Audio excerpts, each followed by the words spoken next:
Alright, we're going to keep going with the story of Noah. I originally wasn't going to be able to do one today, but then my sister took my fiance out shopping, so I have some time before our carnival tonight. So, Noah and the flood. This is the account of Noah and his family. Noah was a righteous man, blameless among the people of his time, and he walked faithfully with God. Noah had 3 sons, Shem, Ham, and Japheth. Now the earth was corrupt in God's sight and was full of violence. God saw how corrupt the earth had become, for all the people on earth had corrupted their ways. So God said to Noah, I am going to put an end to all people, for the earth is filled with violence because of them.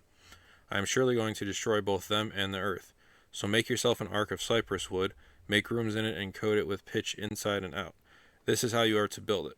The ark is to be 300 cubits long, 50 cubits wide, and 30 cubits high. Make a roof for it, leaving below the roof an opening 1 cubit high all around. Put a door in the side of the ark, and make lower, middle, and upper decks. I am going to bring floodwaters on the earth to destroy all life under the heavens, every creature that has the breath of life in it. Everything on earth will perish. But I will establish my covenant with you, and you will enter the ark, you and your sons and your wife and your sons' wives with you. You are to bring into the ark 2 of all living creatures, male and female, to keep them alive with you. 2 of every kind of bird, of every kind of animal, and of every kind of creature that moves along the ground will come to you to be kept alive. You are to take every kind of food that is to be eaten, and store it away as food for you and for them. Noah did everything just as God commanded him. The Lord then said to Noah, Go into the ark, you and your whole family, because I have found you righteous in this generation. Take with you 7 pairs of every kind of clean animal, a male and its mate, and 1 pair of every kind of unclean animal, a male and its mate, and also 7 pairs of every kind of bird, male and female, to keep their various kinds alive throughout the earth. 7 days from now I will send rain on the earth for 40 days and 40 nights, and I will wipe from the face of the earth every living creature I have made. And Noah did all that the Lord commanded him.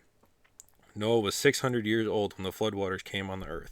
And Noah and his sons and his wife and his sons' wives entered the ark to escape the waters of the flood. Pairs of clean and unclean animals, of birds and of all creatures that move along the ground, male and female, came to Noah and entered the ark, as God had commanded Noah. And after the 7 days, the floodwaters came on the earth. In the 600th year of Noah's life, on the 17th day of the second month, on that day all the springs of the great deep burst forth, and the floodgates of the heavens were opened, and rain fell on the earth 40 days and 40 nights. On that very day, Noah and his sons, Shem, Ham, and Japheth, together with his wife and the wives of his 3 sons, entered the ark. They had with them every wild animal according to its kind, all livestock according to their kinds, every creature that moves along the ground according to its kind, and every bird according to its kind, everything with wings. Pairs of all creatures that have the breath of life in them came to Noah and entered the ark. The animals going in were male and female of every living thing, as God had commanded Noah. Then the Lord shut him in. For 40 days the flood kept coming on the earth, and as the waters increased, they lifted the ark high above the earth. The waters rose and increased greatly on the earth, and the ark floated on the surface of the water. They rose greatly on the earth, and all the high mountains under the entire heavens were covered. The waters rose and covered the mountains to a depth of more than 15 cubits. Every living thing that moved on land perished: birds, livestock, wild animals, all the creatures that swarm over the earth, and all mankind. Everything on dry land that had the breath of life in its nostrils died. Every living thing on the face of the earth was wiped out. People and animals, and the creatures that move along the ground, and the birds were wiped from the earth. Only Noah was left, and those with him in the ark. The waters flooded the earth for 150 days. But God remembered Noah and all the wild animals and the livestock that were with him in the ark, and he sent a wind over the earth, and the waters receded. Now the springs of the deep and the floodgates of the heavens had been closed, and the rain had stopped falling from the sky. The water receded steadily from the earth. At the end of the 150 days, the water had gone down, and on the 17th day of the 7th month, the ark came to rest on the mountains of Ararat. The waters continued to recede until the 10th month, and on the first day of the 10th month, the tops of the mountains became visible. After 40 days, Noah opened a window he had made in the ark and sent out a raven, and it kept flying back and forth until the water had dried up from the earth. Then he sent out a dove to see if the water had receded from the surface of the ground. But the dove could find nowhere to perch, because there was water all over all the surface of the earth, so it returned to Noah in the ark. He reached out his hand and took the dove and brought it back to himself in the ark. He waited 7 more days and again sent out the dove from the ark. When the dove returned to him in the evening, there in its beak was a freshly plucked olive leaf. Then Noah knew that the water had receded from the earth. He waited 7 more days and sent the dove out again, but this time it did not return to him. By the first day of the first month of Noah's 601st year, the water had dried up from the earth. Noah then removed the covering from the ark and saw that the surface of the ground was dry. By the 27th day of the second month, the earth was completely dry. Then God said to Noah, "Come out of the ark, you and your wife and your sons and their wives. Bring out every kind of living creature that is with you, the birds, the animals, and all the creatures that move along the ground, so they can multiply on the earth and be fruitful and increase in number on it." So Noah came out, together with his sons and his wife and his sons' wives. All the animals and all the creatures that move along the ground and all the birds, everything that moves on land, came out of the ark, one kind after another.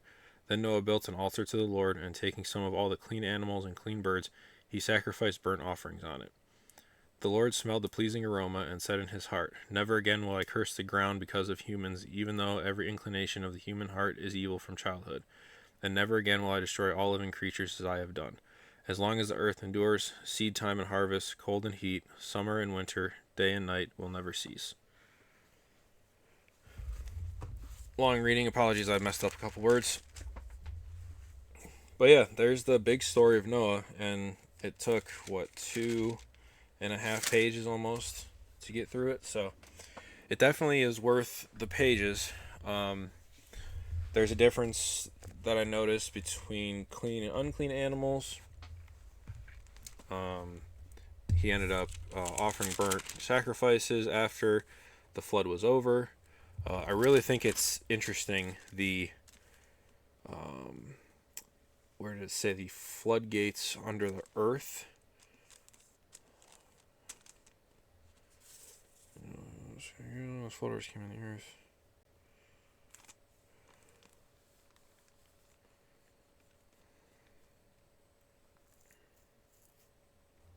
Trying to find where it said exactly. On that day, all the springs of the great deep burst forth.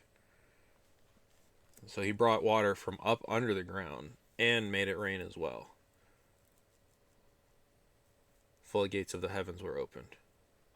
That would have been pretty cool to see, I think.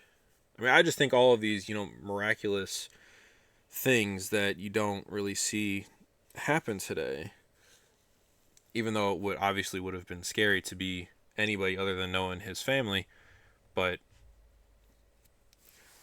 I don't know. I just like being able to witness it. I think would have been a awe-inspiring sight.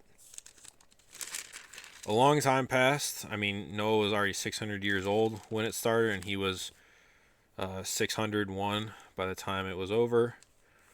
But I mean, everybody. The story of Noah is pretty big, so I'm not going to go too in depth with it because it was a long reading today. So what do you think? What happened to all of the people that were flooded? I know that there was corruption in their heart. So does that mean that they forgot God, didn't ask for forgiveness, and they were all, sent to hell after they were after they drowned? And why is it that after Noah built the altar and he sacrificed burnt offerings, then the Lord said he smelled the pleasing aroma and said in his heart, "Never again will I curse the ground because of humans, even though every inclination of the human heart is evil from childhood." So I mean, that tells us right away, even though we're born evil, but he still said that he would, never flood the earth again.